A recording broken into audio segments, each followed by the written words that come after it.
మీరు ఒక కర్మ చేస్తున్నారనుకోండి, మీరు శివాలయంలో అభిషేకం చేయడానికి వెళ్ళారు, మీరు స్నానం చేసి శుచి అయి శివలింగం దగ్గరికి వెళ్ళి అభిషేకం చేయడాన్ని అంగీకరించారు.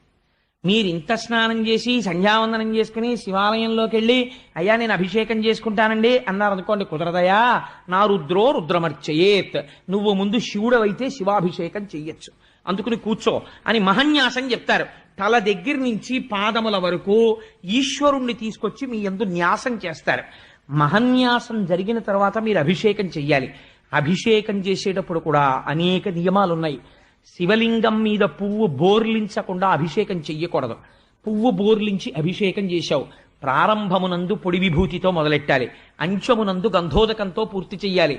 ప్రతి పదార్థమునకు మధ్యలో మళ్ళీ సజలంతో అంటే శుద్ధ జలంతో అభిషేకం చెయ్యాలి. ఆ అభిషేకానికి అనేక నియమాలున్నాయి. ఇన్ని నియమాలతో నువ్వు చేసేటప్పుడు నువ్వు ఆవలించకూడదు.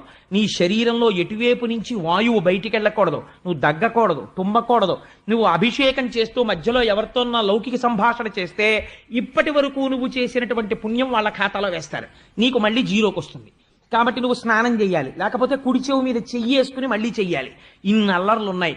కర్మ అంత తేలిక కాదు.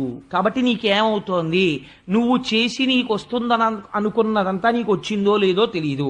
ఒకవేళ చచ్చి చెడి ఓ 4 మార్కులు సంపాదించుకుంటే నీకు అన్నం వండిన పుణ్యానికి 2 మార్కులు భారీ వెళ్ళిపోయాయి. కాబట్టి ఉన్నవి 2 మార్కులు.